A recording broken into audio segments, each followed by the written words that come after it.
Let's be honest. Your favorite gun brand says a lot about you. It's not just about self-defense or range time. It's basically your personality wrapped in steel. Whether you're a Glock person, a SIG snob, or rocking that bargain bin special, we're all silently judging. So yeah, your gun choice tells the world way more than you think. Carrying a Charter Arms suggests frugality with a desire for the revolver experience. Champagne taste on a beer budget. That sub-$400 snub nose seemed like a good compromise. Quality control is a roll of the dice. It might work perfectly, or the timing might be off. You've embraced its character, despite the quirky mechanics, and likely have the warranty number on speed dial. Asked if you trust your life to it, you respond philosophically, acknowledging you should have saved for a Smith, but own your practical choice with admirable stubbornness. A Smith & Wesson carrier balances basic with brilliant. You likely researched for a while, aiming for a sensible middle ground choice. If it's an M&P Shield, you've practiced your draw often. Cleaning is regular, guided by YouTube. You see your M&P as the Toyota Camry of guns. Reliable, respectable, and not flashy. You're not trying to impress, except perhaps that friend who keeps buying Taurus. When asked what you carry, you answer with humble confidence, even if your research was a single conversation at the range. The CZ enthusiast is the gun world's craft beer snob. You don't just own a firearm, you curate an experience. Glocks became too mainstream for your refined tastes, and now you endlessly discuss low-bore axis and shooting flat at the range. Your CZ journey quickly spiraled into obsession, with your P01 sporting more modifications than its original cost. You've invested heavily in Cajun Gunworks upgrades. What sets you apart is your evangelical fervor. You preach about your CZ, recommending it at every opportunity. You're a disciple in the Church of Czech Excellence, and your range bag is filled with communion ammo. Carrying Remington hardware means you either recall their past quality or optimistically hope for its return. You're the "they don't make 'em like they used to" type, and you love sharing that sentiment. Your bond with Remington is pure emotional damage, like an ex who consistently disappoints. You remember when the 870 was king, now often more rust than reliable. Despite the heartbreak, every new release draws you back.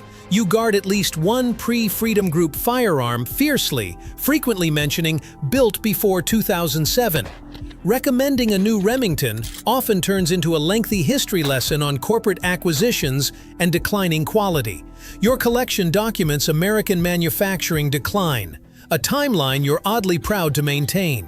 The Taurus owner lives by the philosophy that life's too short for financial responsibility, treating personal defense like a casino gamble.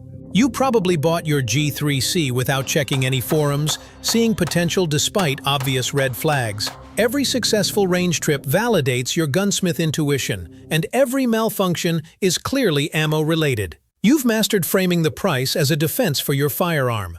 What truly defines you is resilience. You know the warranty address by heart, are on a first-name basis with customer service, and still fiercely defend the brand.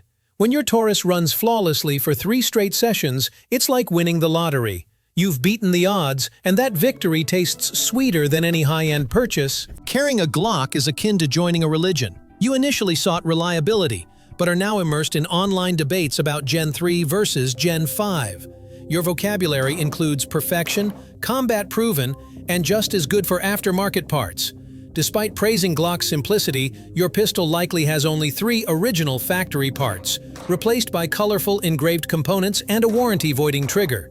You claim it's for performance, but stock Glocks aren't exactly pretty. Glock owners are walking paradoxes. You swear by its out-of-the-box reliability, then immediately tear it down for upgrades.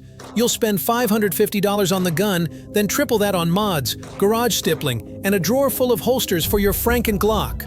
When asked why you didn't buy something flashier, you just give that dead serious look and say, "Because it's a Glock," as if that explains everything. Palmetto State Armory, PSA enthusiasts, are more project managers than gun owners, with homes full of partial builds. Your spouse has given up asking when you'll finish, knowing you'll just start another. Your browser history is 90% daily deals and forum debates over blemished parts. You've convinced yourself 5 budget rifles are more practical than 1 quality firearm. Your gun safe is categorized by almost done, parts on the way, and waiting for a good BCG sale. PSA devotees are defined by unwavering optimism, believing quantity and budget will eventually equal quality. You defend choices with terms like mil-spec and just as good, despite never stress testing them. When parts fit, you celebrate engineering excellence. Your collection is a physical manifestation of hope over experience. The High Point owner elevates gun ownership to performance art, acquiring a conversation piece that occasionally fires bullets. At the range, you make a statement of unfiltered practicality. While others obsess over sleek designs, you rock a gun that resembles a stapler and weighs a ton. When it goes bang, which is more often than people admit, it's a satisfying win against low expectations. What truly sets you apart is your immunity to gun snobbery. Your budget blaster is a statement that function trumps flash. When your $159 High Point runs flawlessly, while a $3,000 Gucci gun struggles, you offer a quiet, knowing nod. You're not chasing status, you're proving performance doesn't need polish, and reliability isn't tied to a designer price tag. Owning a SIG is a whole vibe, signaling an appreciation for fine engineering and a willingness to pay for it. Your P365 likely called to you with promises of Swiss-German perfection. Your connection to SIG is a roller coaster of swagger and stress. You proudly show off the crisp trigger while secretly checking forums for recall rumors. Those 3 nearly identical models in your safe, pure tactical variety, not an addiction. SIG enthusiasts excel at justifying premium pricing as an investment, with buy once, cry once as your mantra, even as you eye the newest model. You clean your SIG while watching John Wick, nodding knowingly. Your nightstand isn't just storing a firearm, it's hosting a precision instrument, the mechanical watch of the gun world. Springfield Armory devotees navigate patriotic cognitive dissonance. You bought your Hellcat or XD for the Revolutionary War connection, then had that unique moment of realizing your all-American firearms' Croatian origins. Now you justify it with phrases like globally sourced, American assembled, and the Founding Fathers were importers too. Your relationship with Springfield has evolved from excitement to practiced explanation. When showing off your XD, you emphasize the grip safety as a revolutionary feature, not a potential extra point of failure. You've become skilled at deflecting manufacturing location questions to discussions about capacity and ergonomics. Springfield owners have mastered making it work, building rock-solid loyalty around the positives. Instead of dwelling on what could have been, you highlight capacity charts and durability tests like sacred texts, ready with numbers against other brands. While you might sneak a look at Made in USA models, you've committed to your choice.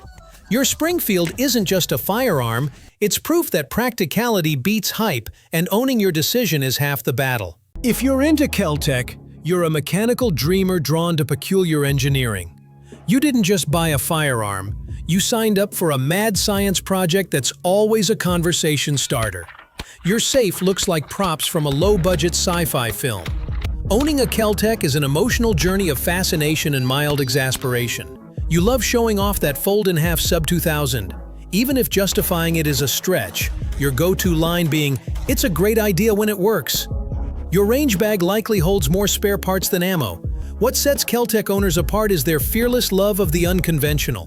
While others chase reliability, you proudly rep the quirkiest gear. You don't just shoot your KSG, you present it like a magic trick. Your collection celebrates innovation, oddball charm, and the occasional quality control gamble. When something breaks, you just grab the parts kit and smile. You knew what you signed up for. Ruger owners don't chase trends, they chase reliability. You bought a tool that just works, not for Instagram fame. While others admire tactical toys, you hold a tank-like firearm, priced for the working man. Not flashy, but always dependable. Your bond with your GP100 or 1022 is delightfully low maintenance. You're not obsessing over attachments or triggers. cleaning it a couple times a year, and it runs flawlessly. While others upgrade optics, you're considering new grips, perhaps after decades of use. Ruger owners possess a quiet confidence. You don't need to flaunt specs or hype brands, your gun does the talking. When an expensive setup jams at the range, you offer sympathy, but silently think, should have bought a Ruger. You know your firearm's performance speaks louder than any marketing. The HK devotee doesn't just own a firearm. They've entered a complicated relationship with German engineering and emotional distance.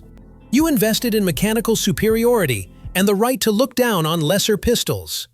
The price tag confirmed your exceptional taste. Your connection with your VP9 or P30 transcends normal ownership into reverence.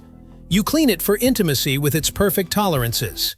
You've memorized obscure manufacturing specs and used terms like roller delayed blowback in casual conversation. What defines HK enthusiasts is your ability to interpret corporate disdain as exclusivity. You embrace "because you suck and we hate you" as a badge of honor. When HK releases a civilian version of a military firearm 20 years late at triple the price, you don't question it, you start saving. Your gun isn't just a purchase, it's an achievement, a membership to an exclusive, unwelcoming club that tolerates you for your excellent taste and willingness to pay premium prices for magazines. If you're holding a Beretta, you're holding a masterpiece. You chose the 92 FS for its curves, legacy, and feel, not for concealability or ballistic specs. All practical concerns vanished the moment it gleamed under the display lights. It was love at first sight. For you, the Beretta is more than a tool. It's a statement of craftsmanship. While others prefer lighter, modern designs, you value the art of engineering in something built to last. Its weight and tradition make it special, beyond mere functionality. Beretta enthusiasts are defined by their deep connection to history. Your Beretta isn't just equipment, it's a symbol of defended nations and iconic films. Cleaning it while watching Die Hard, you eagerly share the M9's rich story, your passion impossible to contain. If you own a Colt 1911, you're a keeper of tradition, embracing a philosophy rooted in history rather than modern enhancements. For you, the 1911's design is a timeless masterpiece, and cleaning it is a sacred ritual. When it malfunctions, which you kindly call character building, you're quick to blame anything but the design itself. What truly sets Colt 1911 enthusiasts apart is the belief that the pinnacle of firearms was reached in 1911, with everything since being excess. Phrases like 2 world wars and stopping power are delivered with historical seriousness. Modern calibers? They don't fix problems that never existed. Your 1911 isn't just a gun. It's a time capsule to an era when real steel and stopping power were all you needed. That's a wrap on what your gun brand says about you. Whether you're sporting precision or, well, a questionable choice, what matters most is reliability.